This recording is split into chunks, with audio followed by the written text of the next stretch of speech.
বিপ্লব dinner party না। Doctor Yunus যদি না পারেন তো আরেক ইউনূসকে আনবো। আর খালেদা জিয়া যদি এই যে নিরাপোষভাবে এই ফ্যাসিস্ট শক্তির সাজানো নির্বাচনকে প্রত্যাখ্যান না করতেন, বৈধতা না দিতেন, এই গণঅভ্যুত্থান হতো না। এটা শেয়ার করতে হবে আপনাদের। আপনারা কেউ শেখ হাসিনা পদত্যাগ করেছে এটা কাগজটা দেখছেন? শেখ কি করেছেন? আপনি সেই সংবিধানের যিনি ফ্যাসিস্ট প্রেসিডেন্ট শেখ হাসিনা দ্বারা নিয়োজিত তার কাছে তাকে শপথ নিয়েছেন। তারা বলেছেন আমি শেখ হাসিনার সংবিধান ঊর্ধ্বে রাখবো। বলছেন না? আপনি দেখেন না কি বলেছে? আমি শেখ হাসিনার প্রণীত সংবিধান আমি রক্ষা করিব। আপনাদের করতে দিয়েছেন, তখন প্রতিবাদ করেন না কেন? আমি একটা প্রতিবাদ করতে হয়েছে কেন? তার মানে হচ্ছে আপনার মুখে যেটা বলেন, মনে যেটা বলছেন, এটা কি করে অর্জন করতে হবে তার প্রতি আপনাদের কোনো দৃষ্টি নেই। আপনারা এদিক ওদিক চলে যাচ্ছেন। পৃথিবীর কোথাও কোনো জাতি উচ্চতর জায়গায় পৌঁছাতে পারে নাই যখন সে ফোকাস দৃষ্টি নিবদ্ধ থাকে না সেনাপতির মতন, যোদ্ধার মতন, যে এইটা আমি জয় করব, আমি উৎখাত করব শেখ হাসিনাকে, সঙ্গে সঙ্গে তার ব্যবস্থাকে উৎখাত করব। ও বলতেছে তো, ওর ছেলে বলতেছে, ও বলতেছে। আপনারা কেউ শেখ হাসিনা পদত্যাগ করেছে এটা কাগজটা দেখছেন?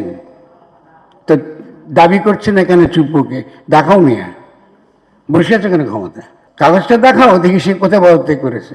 আর যারা ওখানে আসছে, সেনা প্রধান বলুন কি যারা ক্ষমতায় যেই থাকুক, ব্যক্তির প্রতি আমার কোনো আক্রোশ নাই, যারাই থাকুক ক্ষমতায়, ওদেরকে বলেন দেখান আমাকে পদত্যাগ করতে, কোথায় তিনি পদত্যাগ করছেন। আপনি বুঝেছেন ষড়যন্ত্র কত গভীর? তাহলে এইটা যদি আমরা না খেয়াল করি তাহলে কদিন পরে যে কোনো মুহূর্তে চুপ্পুর তার যে স্বাক্ষরের দ্বারাই কিন্তু এই সরকার বাতিল হয়ে যাবে। কেন? উনি কিন্তু এখনো প্রেসিডেন্ট, আর বাকিরা তাঁর উপদেষ্টা, চুপ্পুর উপদেষ্টা। তারা তিনি ইচ্ছা করলে কিন্তু কলমের খোঁজে একদিনে ফেলে দিতে পারেন। মধ্যে এই যাদেরকে আমরা বলি কি আয়নাঘর, বিভিন্ন রকম গুম খুনের সঙ্গে জড়িত, যারা হত্যা করেছে দীর্ঘকাল, ওরা কিন্তু পালাচ্ছে। মুজিবুর রহমান পালাইছে, দেখি পারেননি কে ফেরত আনতে। তাই বন্ধুরা, তরুণ বন্ধুরা, বিপ্লব ডিনার পার্টি না, প্লিজ। উল্লাসের সময় নেই। ফলে যদি আমরা এগোতে চাই তাহলে কিছু কিছু বিষয় আমাদের তত্ত্বগতভাবে খুব পরিচ্ছন্ন থাকতে হবে। আমাদের দাবিটা হবে এই বিজয়কে পূর্ণতার দিকে নিয়ে যেতে হলে অবশ্যই আমাদেরকে আমাদের প্রেসিডেন্ট, যাকে আমরা কলা গাছ হোক কি ডক্টর ইউনূস হোক আর যেই হোক, যে অভিপ্রায় তার পরম অভিব্যক্তি হিসেবে তিনি হাজির হবেন। যেই হোক, আবার যাকে পছন্দ করেন সে আসবেন। ডক্টর ইউনূস যদি না পারেন তো আরেক ইউনূসকে আনবো, বা আমাদের মধ্যে তরুণদের মধ্যে হোক, যেখানে পায় না কেন বাংলাদেশে, তিনি আমাদের নতুন দেশের প্রধান হবেন। কারণ কাজটা হচ্ছে নতুন গঠনতন্ত্র প্রণয়ন। তার কি কাজ?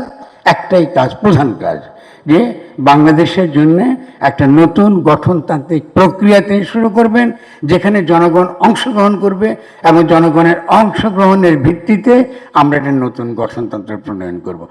জনগণ কথাটা অসম্ভব গুরুত্বপূর্ণ রাজনৈতিক দিক থেকে। এটা হালকা কোনো শব্দ না। অত হামলা মামলা হেন কোনো কাম না যার বিরুদ্ধে শেখ হাসিনা তাদের দলটির বিরুদ্ধে এত কিছু করে খালেদাকে মেরে ফেলতে চেয়েছে, মিথ্যে মামলা দিয়েছে।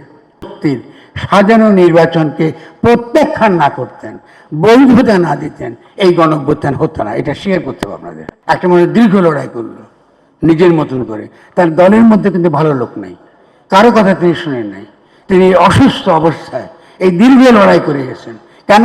এই ফ্যাসিস্ট শক্তিকে তিনি বৈধতা দেননি, এবং তার যে নির্দেশ অমান্য করে একবার নির্বাচনে যারা গেছে এদেরকে আপনারা চিনেন না।